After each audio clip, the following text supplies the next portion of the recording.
Welcome to Agents of Nothing, an episode-by-episode recap and analysis from the perspectives of a veteran and a new recruit. And now, a quick word from our sponsors.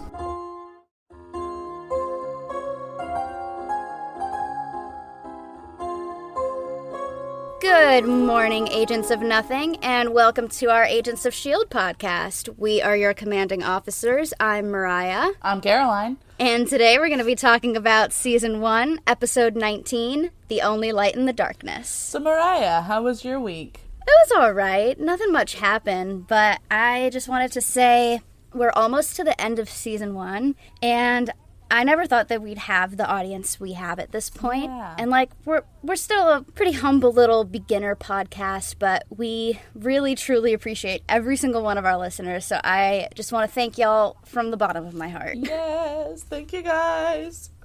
And we've got a lot of great, exciting stuff coming for you guys, so stay tuned.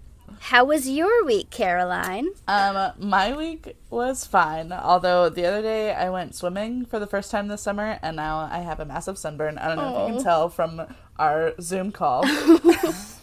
You do look a little pink. Yeah, it was worse yesterday, but I'm so mad because I literally used 100 SPF, and I still, can barely sleep because it hurts so bad. No, I feel that. I think, if I remember correctly, I learned in beauty school that, anything above an SPF 45 or 50 is just, them pulling your leg. Clearly. Just, slather on multiple layers and hope for the best. And reapply. That's the most important part. Yeah. That's what killed me. I just didn't realize how long I was in the pool. I was like, oh yeah, it's been 15 minutes, and it was 3 hours. Have you considered being tested for ADHD? The answer would not surprise me.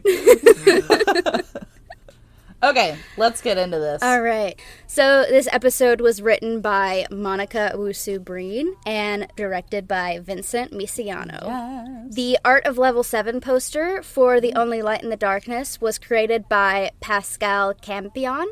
And it focuses on Coulson and his cellist lover, while also hinting at the villain for the episode, Marcus Daniels. Ooh. And I posted that and just a little poster that I thought looked cool in the drive. That's the one that's meet the cellist? Yeah. I love it. Meet the cellist. It's her superhero name or something. It took me so long into this episode to realize that I knew that actress from Supernatural, of course. She's great. She's fantastic. She was on the Live with Lil episode covering this episode. Oh, cool. It was nice to hear her perspective about it. It was cool. Yeah. But I would be pissed, okay? If I were her and I was playing Coulson's lover, I would be pissed that I didn't get to kiss Clark Gregg. Yeah! It's what's the point even? What's the point? God damn it! He at least kissed her on the forehead. Yeah, that was sweet. We'll talk about it in a minute. Okay, let's get into it. Okay. Who do we meet? So, we kind of just gave it away. Yeah. But we meet the cellist. You've already seen the episode, it's fine. So, our first new character is Marcus Daniels. Someone call Muse, because the supermassive black hole is topping the charts once again. He's back. And we also meet Audrey Nathan, the cellist. Woo. I had nothing else to say about her. She just is perfect. So. The way that you worded it in the description, where you said, oh my god, it's the cellist, I read it in the same cadence as, and they were roommates. Oh my god, it's the cellist. I knew you would. Okay. All right, let's get into it. For real this time. Let's do it. So, we open on some guy walking along a dock as he approaches another man who's loading, fish stuff into the back of a pickup truck. We also are hearing a radio interview talking about how shitty S.H.I.E.L.D. is. I wanted to put something in about this, because we talked a lot about, the political implications of all of the stuff that's happening. Yeah. It's supposed to be, as vague as possible, that radio interview. I found it interesting to listen to anyway, because it's if my party were in the White House, this wouldn't have happened. Yeah. I don't know. I really do wish that they would expand more on that. I want to know, which party canonically is in the White House at this point in time? Is it a Republican? Is it a Democrat? I want to know. That would be really interesting to know. Anyway, so Guy 1 asks Guy 2 for a ride to Portland. And it's less of a request and more of like a statement. I need a ride to Portland. And Guy 2 says no. So Guy 1 just casually turns off the truck without even touching it. And Guy 2 is like, hey, cool trick.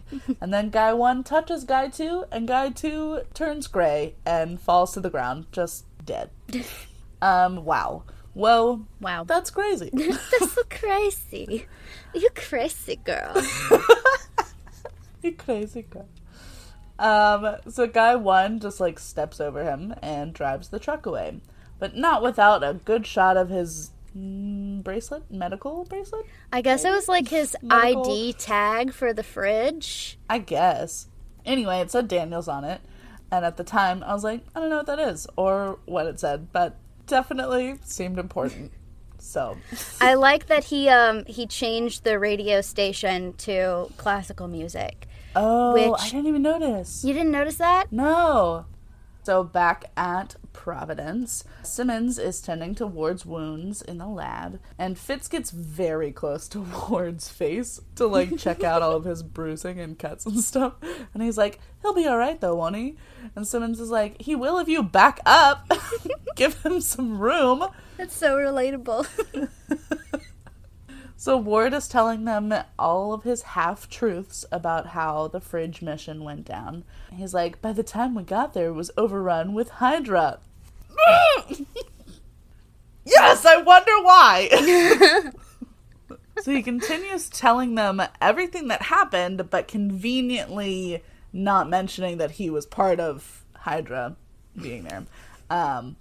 Saying that Hydra has all the weapons, technology, and prisoners that the fridge kept hidden, and that Ian Quinn is out, and that Garrett gave Ward all of his current injuries.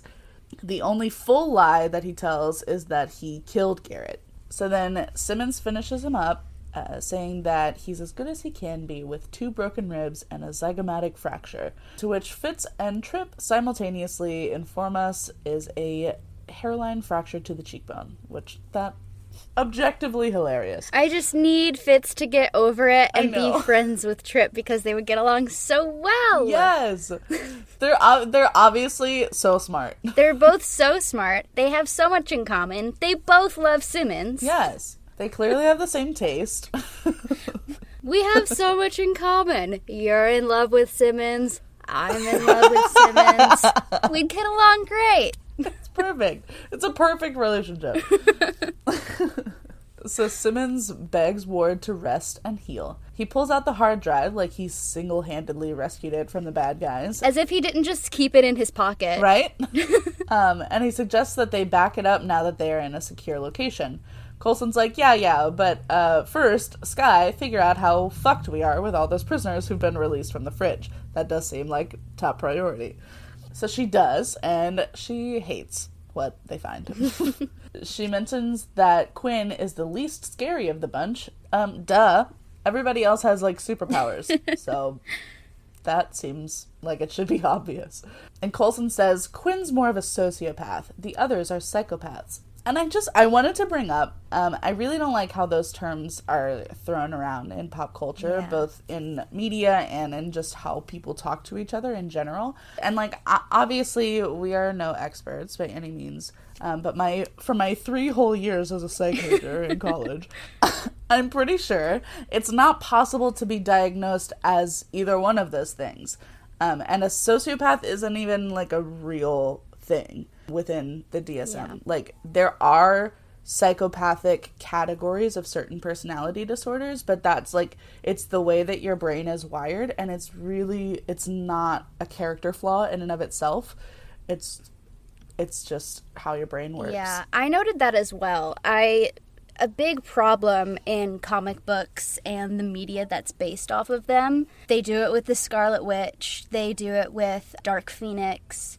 It's usually women that they do it with, but they sort of throw around this vague label of insane as if that's a diagnosis of any sort. Yeah. And most types of media and most conversations around this sort of thing tend to just kind of reduce it to this broad, sweeping insanity. And it's reductive, and it doesn't look into the things that tend to cause that sort of mental unraveling. They don't investigate it in any way. It's just like, oh, well, they're insane, so... Right. It's like, no, that's... there was a lot of things that brought us to that point. The word insane, it means nothing. It doesn't mean anything. I'm glad that we both noted that. Yeah. You and me. Great minds. We're on the same wavelength. Coulson asks if Marcus Daniels is on the list. And, Skye finds him immediately. And it's the guy from the dock. Guy 1. So Coulson clearly knows who this is and is worried about him. And Ward gives a look of some kind. And I wasn't sure if he was just, like, filing that mental note away, or did he anticipate that Coulson would react this way? I couldn't quite tell. I sort of thought the same thing, too, because it does definitely seem that at least Garrett knew who Marcus Daniel was, and who he was to Coulson. I don't know if you noticed in the, like... Oh, because Marcus Daniel was the one who looked at Garrett. Yeah, then Garrett said, don't forget to follow your dreams. Oh. I don't know if Ward knew, but I think that releasing that specific prisoner was definitely purposeful. Yeah, for sure. Okay. Wow. Okay, so now I know. I love the storytelling on this show. Yes. They don't throw it in your face, but they set things up so well. And we'll talk about it later in the episode with the lanyards and things like that. But yeah, they do a good job of breadcrumbing. Yes. They don't spoon feed it to you. They let you figure it out, but they do it so well. So Coulson tells Skye to cross-check all of the escaped inmates, the outmates, the post-inmates, the postmates, if you will. Cross-check all of them with any uptick in crime in the area. So Skye says that she'll need more bandwidth for that than just her laptop. So Coulson tells her to go to Koenig to borrow his stuff. Coulson is going to borrow Ward's plane to split up the team and go after Daniels, since he has an idea of where Daniels is going. May and Skye both bring up that Fury sent them to this bunker for a reason, and they are safest there. Ward's face being disappointed that May caught on immediately that it could be a distraction orchestrated by Hydra. She really has their number. Yeah. He looked so annoyed. So then Coulson brings up a very good point that, yeah, we are safe here, but not everyone has access to a top secret underground shelter. And what about them? I don't know if it's wise, but it's right. Ooh, that's such a good line. It speaks volumes about Coulson's character. I just love it so much. Absolutely. I don't know if it's wise, but it's right. Beautiful. Koenig hates the idea. Coulson's like, fuck your protocols. But Koenig was only supposed to let Coulson in, and Coulson brought a bunch of people that Koenig doesn't know. And honestly, that's a valid concern. Like, even without knowing about Ward, the vast, vast majority of S.H.I.E.L.D. was taken over by secret double agents that nobody knew about. Yeah. So he should be extremely wary about anybody that he hasn't personally vetted. But Coulson is on his hero journey, and he's got more people to think about than just who are in this bunker. So Koenig's like, love your energy, but everybody's got to go through orientation before you can leave. And orientation is apparently the ultimate lie detector test. Ward looks super worried, as he should. Stupid fucking Nazi with his stupid perfect lips and his stupid puppy dog eyes. Brett Dalton, we love you. Come on the pod. Come on the pod. Come on the pod, you beautiful, beautiful man. Where was I? Oh yeah, fuck Ward. So Coulson's like, all right, let's get this over with. Who's first? And then I love this just montage of facts. It's so good. Such good character building. It was fantastic. First of all, May was married? Fitz's only family is his mom. Oh. Trip's grandfather was also a S.H.I.E.L.D. agent, apparently, but Trip doesn't want Grandpa's fame to overshadow his own ability. So, Trip is the grandson of one of the Howling Commandos who fought alongside Captain America in World War II. Oh. You actually see, I think, I'm not sure if he's named, but you do see him in the first Captain America movie. Gotcha. And then when Koenig tells Triplet that if his grandfather were a member of the Howling Commandos, he would have it tattooed across his chest. And that's a reference to the comic Sergeant Fury and his Howling Commandos, which had a character named Private Eric Koenig. Oh my god. Which I didn't know about, but I love that. That's so cool. Did he have a tattoo of it across his chest? I don't think so. I'm not sure if that's show canon, but I would love if it turned out that Koenig's ancestor was on the Howling Commandos too and he just didn't know about it. That would be fantastic. We also learn that Skye does not have a last name because she was dropped off at an orphanage with no information. So the orphanage gave her the name Mary Sue Poots. It's a terrible name. Awful. It's awful. So understandably, she gave herself the name Skye. And didn't I guess in like the first episode that wasn't her real name? You did. Damn. You did. I'm so good. You're so good. Next question. What's the difference between an egg and a rock? What? That's such a weird question. I guess that answer will tell you a lot about that person's mindset. I guess, yeah. So May's answer is literally 2 words. Edible, not. Fitz and Simmons have the exact same answer, which goes, well, that's absurd. The differences are innumerable. If you want, I can start listing them, but then we'll be here all day. God, I love them so much. So good. And then I don't understand the box on the deserted island question, because he never specifies that the box contains something that they want or something that could help them. He's just like, there's a box. What's in it? I think that's another question that probably says more about the person, because he doesn't specify. It's just like, there's a box. What's in it? Yeah. What do you want? What do you need? What would be the most important to you? But, like, I feel like if I was on a deserted island and there was a box, there would probably be, like, sand in it. I don't know. And, like, broken. And see, that tells... That says something about you. You're like, it's a box on a deserted island. It probably doesn't have anything in it. It's got, like, broken twigs and stuff. I don't know.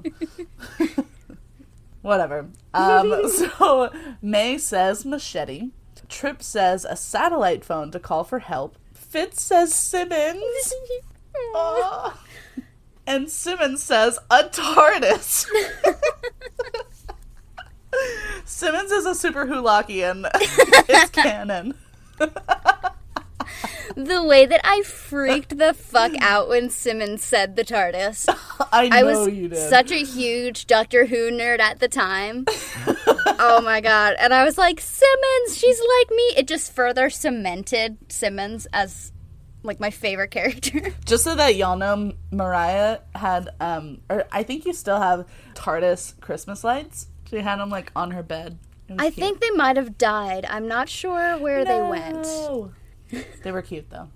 But I do, one of the sound dampening blankets up in my little closet is a TARDIS blanket that says wibbly wobbly timey wimey. Of course it is. So Skye says that in the box would be her laptop, fully charged, but that would be subversive since the whole rising tide thing. And you know what? A laptop would be stupid. There's no Wi-Fi. And then the Whopper question. S.H.I.E.L.D. no longer exists and has been labeled a terrorist organization. So why are you here? Simmons says she isn't sure. Fitz says, we have to stick together. Keep the people we trust close by and no one else. Trip says that his grandfather also fought Hydra back in his day and won. So Trip is confident that the good guys can win again. May simply says Coulson. And Skye says, it's the only home I've ever known. Oh. Stop. So Skye passes, obviously.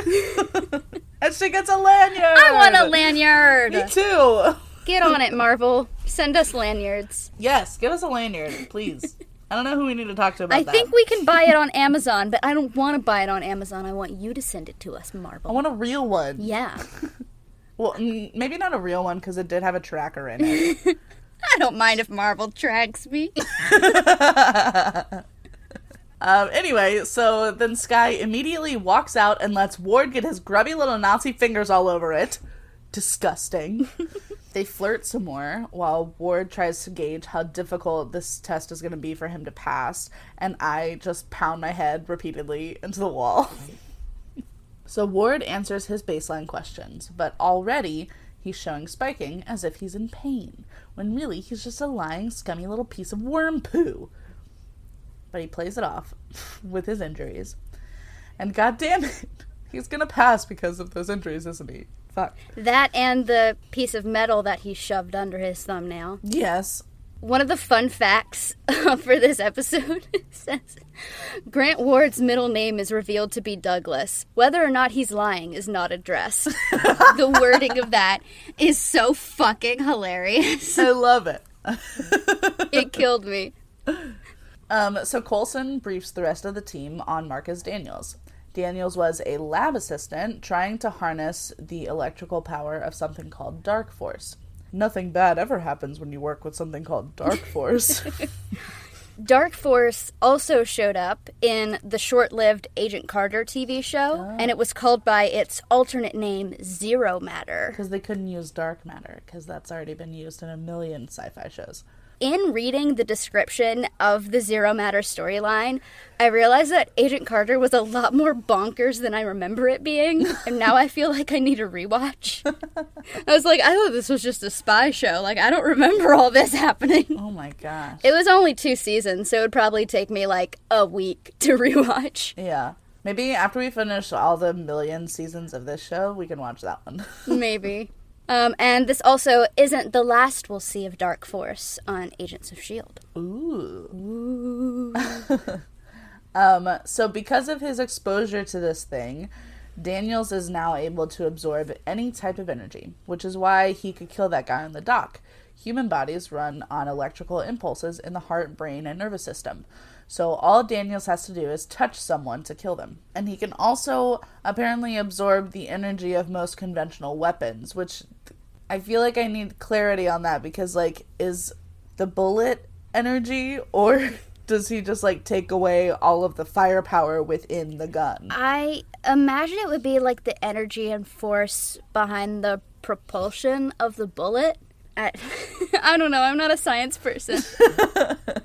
like the bullet physically moving through the air creates a type of energy. So maybe he could just like slow that down or like take it away. Well, okay. Now that I'm thinking about it, there's some kind of spark or something that shoots the bullet out, right? Yeah. I think that's how guns work. I don't know. So maybe he takes that away. Maybe. I don't know. I don't know. We need someone explain it to us, okay? Science side of Tumblr, explain. Hank Green, explain. America, explain. Anyway, apparently... Okay. So apparently the last time that Marcus was defeated, they were able to overwhelm him with pure light. Fitz and Simmons are confident that they can create some kind of usable weapon en route, and Tripp is ready to be whatever Coulson needs him to be. Is it safe to love Tripp? Because I really, really love him. And I don't want that to be taken away from me. Anyway, so Coulson walks away, and then Tripp and Simmons just, like, grin at each other. It was so cute. And Fitz is horrified at their joy. So back to Ward's answers, because this is getting juicy, so I'm just going to write down all of his answers. Got it. So he says, an egg's a food, a rock's a weapon, which it's not always, but that is an interesting take, so I see why they have that question in there. He lies about not knowing Project Insight or Alexander Pierce. He overthinks the box on the island, but ends up just saying a pistol. And then when asked why he's there, he says, I'm an agent. It's my duty. And Koenig makes him say it again. So then Ward repeats it with feeling. At that point, Koenig pulls out a pistol and asks one follow-up question. Are you associated with Hydra? And Ward panics for a split second, figuring out how to tell a half-truth. And he says, yes, we all are. I hate him. Oh! Koenig aims the pistol at him and asks again. Ward says, I am loyal to Agent Coulson and my team. And then he pulls out those puppy dog eyes again.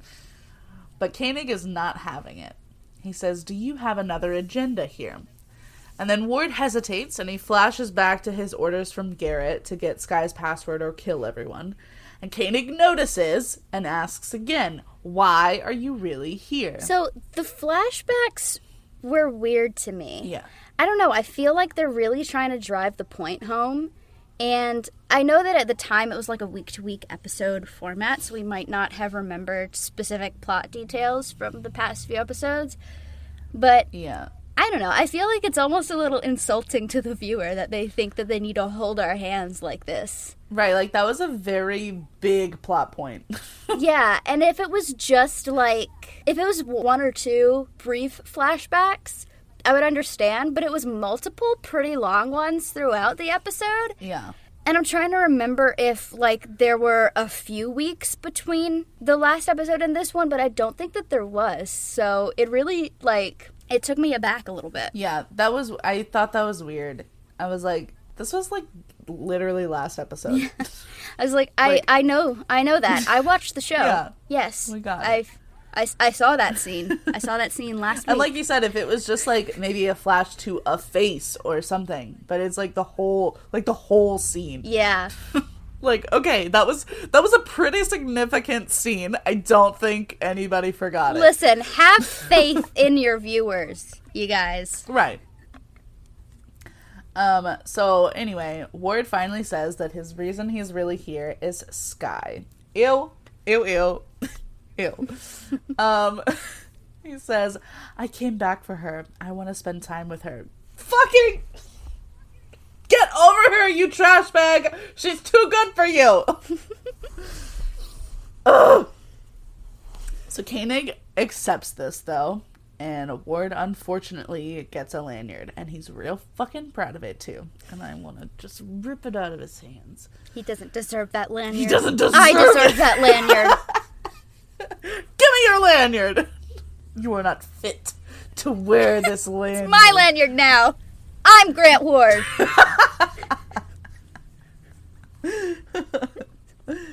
So as he's walking down the hall, he stops in a dark corner to pull out the giant fucking nail from underneath his thumbnail. Disgusting. So gross. I couldn't watch it. I don't even know if he actually got it out because Fitz interrupts him. So Fitz catches him, and so he puts on his good guy face, and Fitz laments that Ward can't come on the trip instead of Trip. I didn't realize that I did that, but I'm really glad I did. Fitz laments that Ward can't come on the trip instead of Trip because Trip is just so insufferable, just a horrible person, really. Fitz is so busy insulting Trip that he doesn't even hear Ward start to defend the guy. So Ward waits until Fitz is done, and then he says that obviously this is actually about Simmons. Clearly. He says, everything is falling apart around us. If there's something you want to tell her, don't wait. And God, I can't believe we're getting good advice from a fucking Nazi. That's bullshit. A broken clock is right twice a day. You're right. Okay. You're right. Ugh.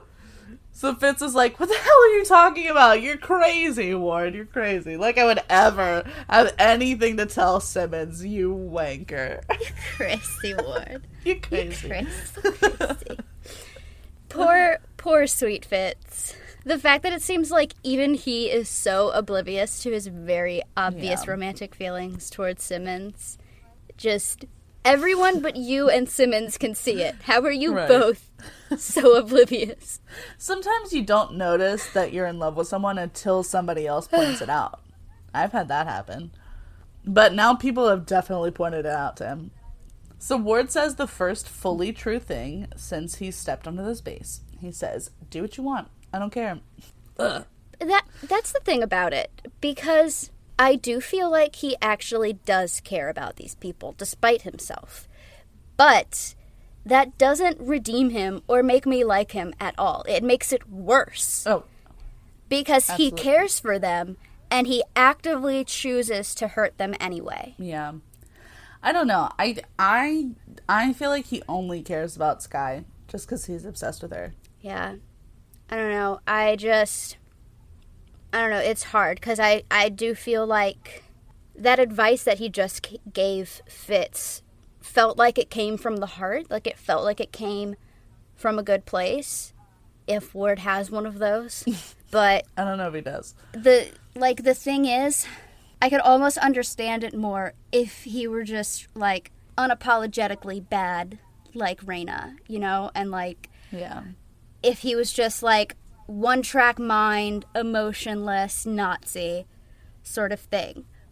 But to me, it does seem like on some level he cares about these people, and he doesn't want to see them hurt. But he will hurt them if that's what the mission needs. Yeah. And that's worse. So, May is beyond pissed that she's not piloting Coulson's mission. He tries to brush her off, but she persists. She brings up that she was there the last time Daniels was brought in, so she knows how personal this is for him. But Coulson is like, we are not friends anymore, and you do not get to work with me anymore.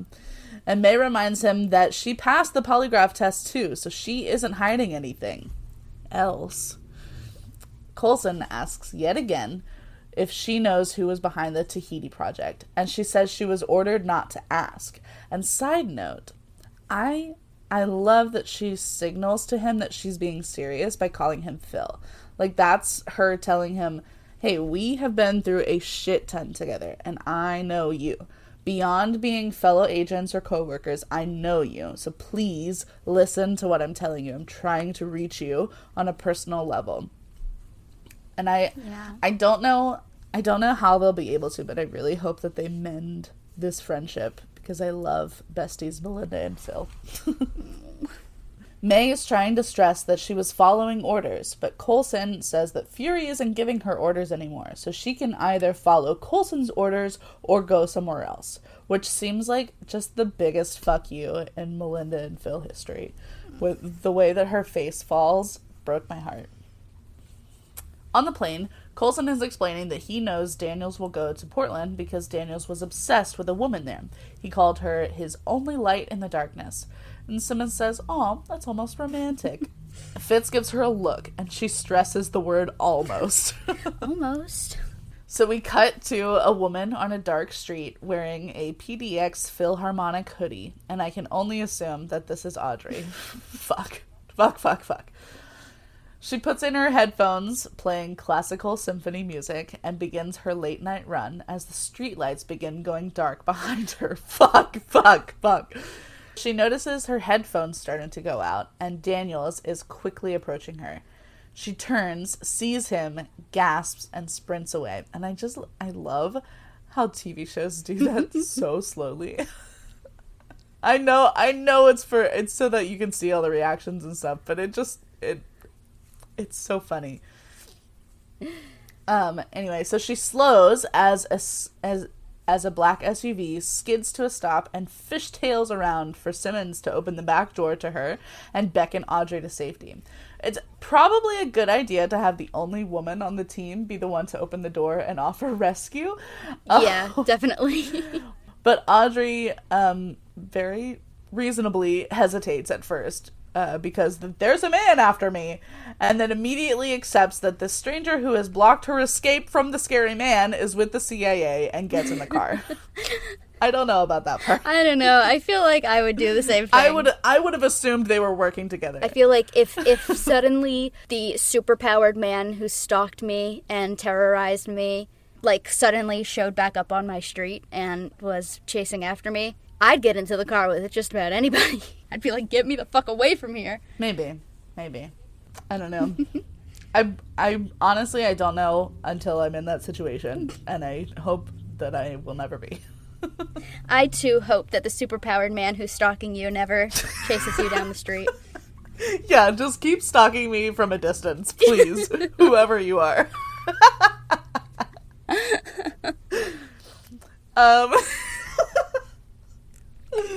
Anyway, so the SUV speeds away, and a small black car pulls up to Daniels in its place. Coulson and Fitz get out after releasing the flashlight drones. Daniels recognizes Coulson as the one who locked him up, and then reveals that he was experimented on in the fridge, and they made him even stronger. He blasts the light out of the air, and Coulson and Fitz go flying down the street, and then Daniels disappears. So, in the comics, Marcus Daniels is a villain known as Blackout. Oh. That's a good villain name. It is, yeah. It's like the first good name they've had. He first appeared in Nova issue 19 in 1978, and he was created by Marv Wolfman, Carmine Infantino, and Tom Palmer. Okay. Those are good names. Yeah. So back at Providence, Skye and Koenig are brainstorming where the other prisoners could have gone. Skye realizes that Koenig is tracking all of them with their lanyards. All of the people in the bunker. Skye gets the idea to hack into the NSA's satellites to try and find the prisoners. Koenig doesn't like it, but Ward comes in and asks if maybe they should upload that hard drive to the bunker's system. Just a random casually. Thought that he just had. Just a thought. Haven't been thinking about it for like a week. It's fine. Skye says she would, but the encryption is location-based, so they won't be able to open it until they can make a field trip one day. Ward hides his frustration, but Koenig is impressed and agrees to let Skye try to hack the NSA. So, Tripp and Simmons have brought Audrey to a random apartment or something, and tell her that Daniels escaped from prison, but they are going to keep her safe. She's a little confused that the CIA want to keep her safe. Audrey immediately guesses that they are S.H.I.E.L.D., and I just realized at this point in the episode that she's in one of my favorite Supernatural episodes. So, Tripp tries to convince her that they are not the terrorists that S.H.I.E.L.D. has been made out to be, but Audrey already knows this. He keeps sneezing, I'm sorry. Bless you. Tripp tries to convince Audrey that they are not the terrorists that S.H.I.E.L.D. has been made out to be, but Audrey already knows this. She starts relaying the story of how S.H.I.E.L.D. saved her from Daniels the last time, while Coulson is listening from another room. Daniels began stalking her after going to one of her concerts. He then started going to all of her concerts, and then started showing up at her house at night, telling her how she was his light, while he was blacking out all of the lights on her block. The police were obviously no help. They didn't believe her. But a S.H.I.E.L.D. agent showed up at her door and saved her. Something about him just seemed trustworthy. Maybe it was his handsome face. Aww. Audrey confirms that she's talking about Agent Philip Coulson, and Fitz's jaw drops. Audrey continues that Coulson died in the line of duty, but she doesn't really know what happened. She says that she still dreams about him sometimes. Good, sweet dreams. And then Coulson smiles, and he can't listen anymore. I'm gonna cry. Shut up. I know. Oh my god. So, the character of Audrey was first mentioned as the cellist in The Avengers, as a love interest for Coulson. We know this. Executive producer Jeffrey Bell said about finally introducing us to the cellist, there's that one line, and suddenly it's, who is this person? And what is this person? And when are we going to see this person? And we talked about it a number of times over the season, and we have different versions and different ideas of how to get there. At a time when Coulson's at his most vulnerable, it seemed to be a good choice for us. And then Monica Owusu-Breen added that the writing staff had a desire to find something that anchored Coulson, and a former lover was an interesting concept to them. Yeah, I love it. Fitz suggests that Coulson go in there and talk to her, but Coulson doesn't want to intrude on her healing and moving on with her life, which is extremely kind and mature of him, but holy shit, that must hurt. It's so, as someone who has lost someone very close to me, this isn't a thing that could ever feasibly happen, especially with the way in which my dad died. Yeah. But, like, if it turned out that my dad was still alive and, like, a year later he came back and was like, I'm here, I think that would fuck me up more than him dying. Yeah. Yeah. That would also be a very elaborate... Yeah. Considering that my dad died literally right in front of me, it would be pretty hard to pull off. Yeah. That would be quite a plot. But, I know that it was out of Coulson's control, and it definitely, like, really sucks, but I think that if you're gonna go, then you should stay gone. Yeah. Agreed. So Fitz then says that he has an idea to stop Daniels, but it involves using Audrey as bait. Coulson is vehemently against that. He will not put her in danger again. Stop, please. Thank you. Fitz reminds him that she's already in danger, and as Coulson said, Daniels is single-minded, and he won't care about anything else that they might try to use to draw him out. So back at Providence, Ward heads onto the bus, armed, to talk to May. I don't think that's necessary. And May says that the fuel line has been repaired and the plane is ready to fly. And I'm obsessed with the way that she says fuel line. She's like, the fuel line. Yeah, the fuel line. It was so I feel like that's the way that I say it. The fuel line. There's no L in there. It's the fuel line. The fuel line. I'm obsessed with it. Then, as Ward is about to pull his gun on her, she walks past with a giant duffel bag. Duffel bag? Duffel bag? Duffel bag. As if he could ever actually take her out, even if he took her by surprise. No, like, there's no way. Come on, Ward. Come on. This is Agent Melinda You're May. flying a little bit too close to the sun. Ward's girl bossing too close to the sun. Yes, this is going to be his undoing. Anyway, so as he's about to pull his gun on her, she walks past with a giant duffel bag. She says she's leaving. She was only on this team for Coulson, but since he can't forgive her, she's gotta go. Ward says that he understands following orders without question, no matter the price. And yeah, I fucking bet he does. May says that this price, losing her friend, was too high. So then she heads out into the snow, and I'm sorry, where is she going to go? Like, the plane was their only transportation, and they are apparently in the middle of the vast Canadian wilderness. She's gonna just walk for hundreds of miles through the snow to the nearest civilization. Like, it seems bizarre, and I love that that's literally exactly what she did. It is. It's so out of pocket. I love that. Oh, May. So then Ward goes to check on Koenig, who is extremely impressed by Spy? Sky. Sky the Spy. So Ward goes to check on Koenig, who is extremely impressed by Sky.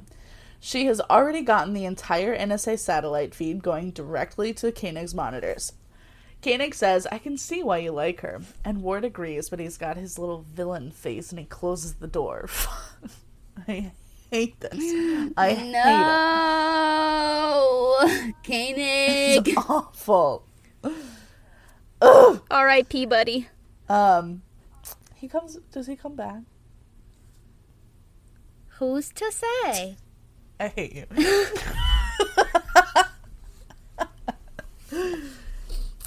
So Tripp and Simmons are going over the plan with Audrey. She's going to just keep playing until Daniels gets close enough to the stage to take him out.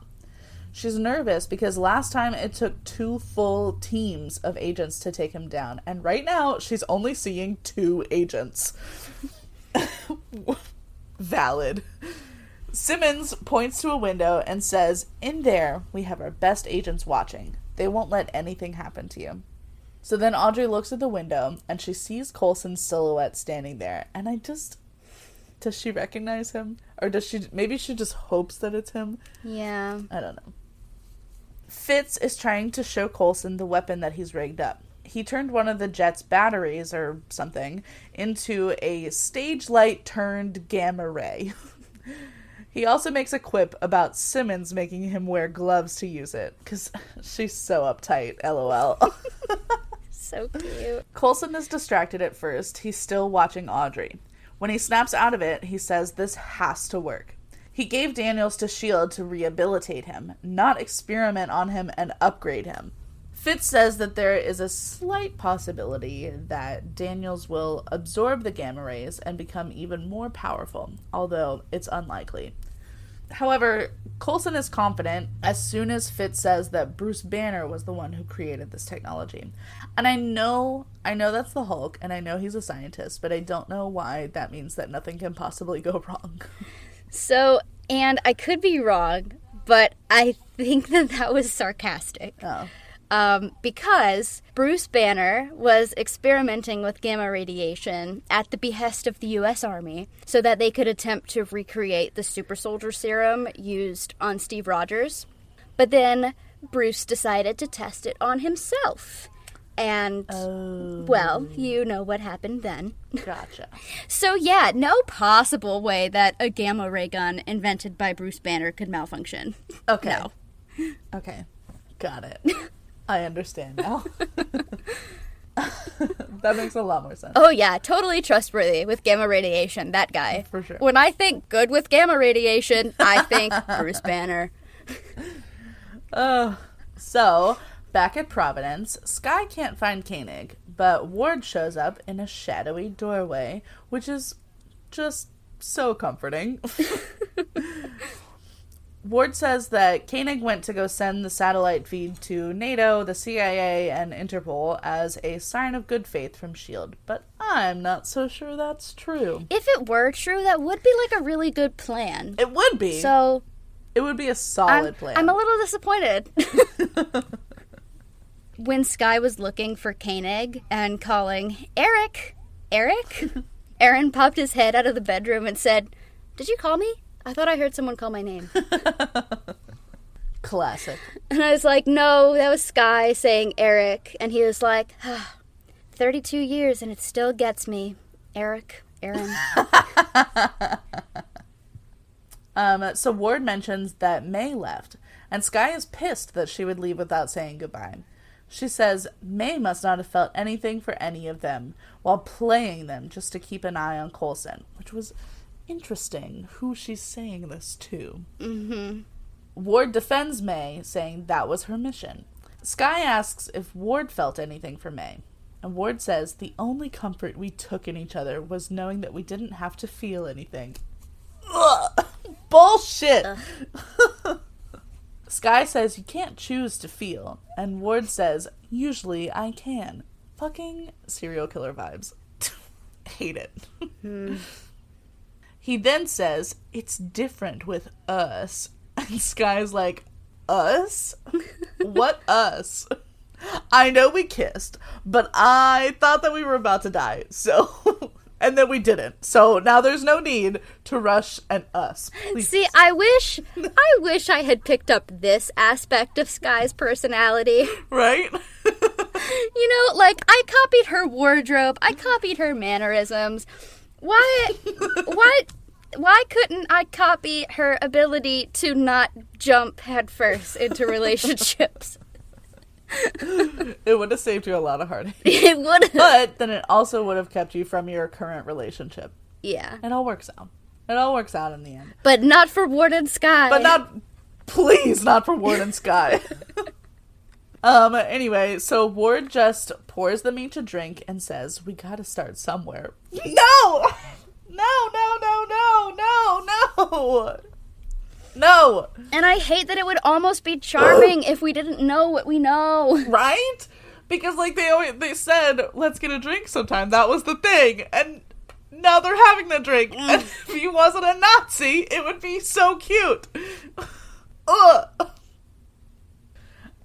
So over at the concert hall, Coulson is still watching Audrey intently. Fitz asks why he doesn't just go tell her that he's alive. Is he afraid to talk to her like Fitz is afraid to talk to Simmons? Coulson says that he doesn't want to hurt her again. Even if he did talk to her, he wouldn't be able to actually stay and be with her. He's got the whole world on his shoulders and a job to do. Which, like we talked about, is a very kind thing for him to choose not to talk to her. To not tell her. Because it would fuck her up. It's very, like, emotionally intelligent, you know? Like, one, I can't do that. I can't suddenly, like, come back from the dead when she spent all this time grieving me and trying to get over me. I can't reverse that just for me to have to leave on missions that I might not make it back from again. Right. She has already lost me. I can't make her do that over and over and over again. Yeah. So Ward is explaining that he was such an asshole to Skye before because he liked her. You know, that 7-year-old boy logic. He says that he couldn't show his emotions because, quote, as a specialist, I had to keep focused. But once he saw her so close to death and fighting to stay alive, he knew that she was different. Fucking what? You knew that you liked her because she was dying? The way that he worded it is weird. Yeah. Because like you said, like what you wrote down is like, I knew I liked you because you had the basic human instinct of self-preservation. Yeah. It would have been different if I saw you dying and I realized how much it would hurt me if I would lose you. Like that. Yeah, that would make sense. Would have been maybe an okay thing to say. But it's like, I saw you trying not to die, and I was like, hey, that girl's pretty cool. That's sexy. What the fuck? It's so sexy to me when the girl I like doesn't die. Literally. So Skye says, you don't have to shut people out, you know. And Ward's like, yeah, I do. There are things about me that you wouldn't like if you knew. Like, you're no shit that you're a Nazi and a murderer. I bet she wouldn't like that if she knew it. Probably not. Skye is offended that Ward apparently thinks she's too good to have any skeletons in her closet. So she says that Ward's good too. And Ward's like, not always. Not always? Ward tells her that he lied to her. And my heart was pounding at this point. I was like, there's no fucking way. He says that his older brother wasn't the one beating up their younger brother. Maynard made Ward do it. Sorry. Maynard. Oh, I'm gonna say that again.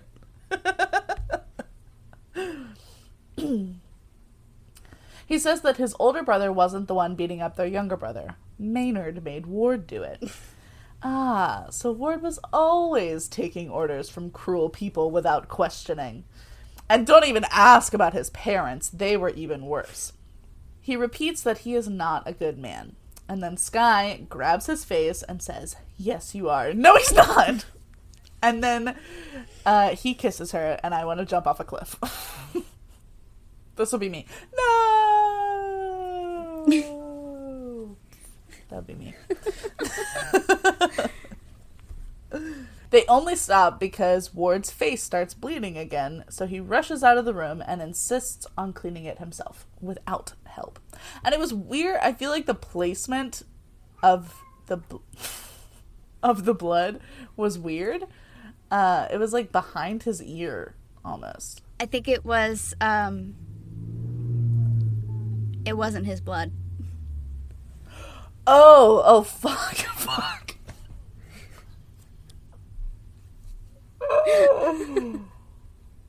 Oh my god. That didn't even occur to me.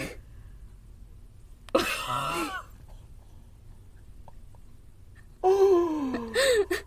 I'll give you a moment. Thank you. Oh my god. Okay. Anyway, moving on from that catastrophic realization. So Audrey begins playing, and the cello continues over Sky finding Koenig's tracker iPad. She sees Koenig and goes to find him. This was when I noted, oh shit, this is the episode where she finds out. Damn it. So back at the concert hall, the lights are beginning to go out in the lobby. Ward is cleaning up his face and then cleans his, strangle wire or whatever it's called. Fuck. And it literally did not occur to me that was what he used on Koenig. I thought that he was going to use it on Sky. So Daniels is in the auditorium now and taking the lights with him. He's closing his eyes as the music washes over him. Audrey sees him and freezes. He asks her to keep playing. He says, "I'm sorry I scare you. I know I'm a monster, but you're the one who can save me." And how? So she continues playing and he starts walking towards the stage. So, with the introduction of Amy Acker as the cellist in this episode, composer extraordinaire and friend of the podcast, Bear McCreary, who just announced that he's doing the score for the new Lord of the Rings series, by the way. Are you serious? Yes, he was at San Diego Comic-Con, and, during the panel, they, announced it, showed the trailer, I think, for the series, and then he conducted a live orchestra at Comic-Con in front of the panel with, one of the songs. Wow. Go Bear. I didn't know that there was going to be a new Lord of the Rings series either. Wow, that's huge. That is. That's amazing. Good for him. Good for Bear. So proud of you, friend. But anyway, he was able to bring back the cellist theme he composed for a brief moment in the magical place where the character was mentioned. And for the sequence in the episode where she actually plays the cello, McCreary said he wrote a collection of 3 short, repetitive musical figures set to various tempos. And they had Amy, learn it, but most importantly, learn to mimic it. Oh. You don't really need to make it sound good, but you need to make it look like you're playing, right. You know? And she did that with a cello coach before performing the scene. Nice. And then once the scene had been completely edited and cut together, McCreary watched it and wrote a piece of music that 97% matched Acker's visible movements, including timing and pitch. Wow. And then Eric Byers of the Calder Quartet performed the solo piece, and they said a particularly tricky moment had the character suddenly stop playing on the arrival of Daniels. So Byers tried, quote, a dozen different versions before he and McCreary were satisfied. Wow. Bear stated that the biggest challenge, quote, was to take all those constraints and compose a piece of music that satisfied them all and yet felt soaring and lyrical. After all that, I had to write orchestral score around the cello performance to help sell the tension, emotion, horror, and triumph. Yeah. Oh my god. He's amazing. He's just a fucking genius. He's so good. No wonder he's getting all this work. He deserves it. So Ward gets back to the room that they were making out in, and he finds that Sky is not there. Sky finds Koenig's location, a random closet. So she opens the door, and a penny falls to the ground in front of her. Oh my god. My note here was, I literally have seen this before, and my heart is still pounding. Yeah. It was... Wow. It was a lot. And it really added to the overall, anxiety and tension of it to have it, keep switching back and forth. Yeah. Absolutely. Yes. It was crazy. So Daniels is getting closer to the stage, and Coulson has his hand on the trigger, ready.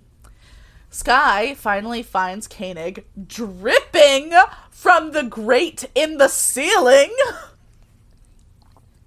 Ew. And then she realizes that Ward is the only other person there, so it must have been him. Obviously. Finally.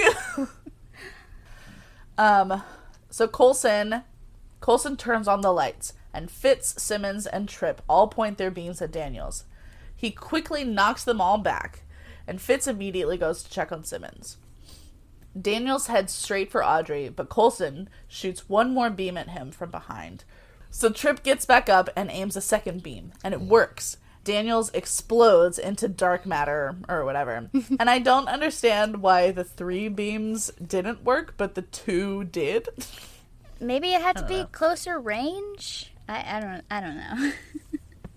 It's comic book logic. It's fine. For the plot. Do it for the plot. So Skye goes and locks herself in the bathroom, trying to freak out as quietly as possible as she whispers her realization that Ward is Hydra. She hears him calling for her from down the hall, so she steels herself and then starts rummaging through all the cabinets until she sees the fake window. Which The scoring for this scene is so good. Yes. The suspense. Oh my god. Excellent. It's like horror movie scoring, like the sharp little staccato orchestra. I don't know what it's called, but it was really good. And what was her plan gonna be when she looked at the fake window? Do we know? This is not a visual medium, but I was shrugging exaggeratedly. I don't know if that was an actual you don't know, or... Anyway, so Coulson rushes to Audrey's side after she's thrown across the stage from Daniels exploding. And when he knows that she's still alive, he kisses her forehead and whispers, "You're safe. I'm still here. I promise I'm still here with you." But when she opens her eyes, Simmons has taken his place. God, it's so sweet and frustrating. Ugh. And she says, "It felt so real this time." Yeah, I know. Oh. So then Ward goes to the closet to check if his penny is still there. And it is. Skye comes around the corner like nothing's wrong. And Ward asks why she left the room, which is a weird thing to ask. I feel like a normal person would assume, because he went in, saw she wasn't there, and immediately was like, fuck, and went to check the closet. And it's like a normal person would just assume she went to the bathroom or to freshen up, you know? That's what I would have answered too. Yeah. Oh, I went to the bathroom. But she plays it off like she got overwhelmed with him opening up to her. She kisses him again, and says that she's good now. Then she asks what Ward wants, and he says, "I want to stay here with you." And honestly, I actually believed him on that one. He is obsessed with her. But unfortunately, they don't have the time to imagine that the world outside doesn't exist, because he apparently got word from Fitz that the team needs their help. And obviously that's not true. Please, Skye, do not go to a secondary location with him. Ugh. Skye tries to stall, but Ward grabs her arm a little too firmly and says that they have to go now. Fuck. She pretends like that's okay and follows him down the hall, letting him hold her hand. I was screaming at this point. I hate it. I hate it. It's so bad, but I'm so proud of Skye. Yeah. The stakes could not be higher, and she's not letting even a trace of her horror show on her face, you know? She, oh my god. She went to the bathroom to freak out, and then she's like, okay, how am I gonna get out of this? And she's so, I love her so much. Oh. Brave soul. Yes. So on the jet, Fitz checks in on Coulson. Coulson is disappointed that he lied to Audrey today, but he takes comfort in the fact that she's alive and safe. Coulson says that he'll tell her the truth someday, but for now, she obviously wouldn't understand and wouldn't be able to forgive him. Which sounds like Coulson. Because he also realizes that he needs to patch things up with May when they get back, which it's too late for that, buddy. Damn it. When Simmons walks into the room, Coulson goes to check on Tripp, and give her and Fitz some privacy. And Fitz looks terrified. Simmons wants to talk to him on Tripp's behalf about why Fitz is so terrible to him. She thinks that maybe Fitz doesn't trust Tripp's loyalty, but Fitz blurts out, "It's not him." But when she asks him to elaborate, he chickens out and says that he just hates change.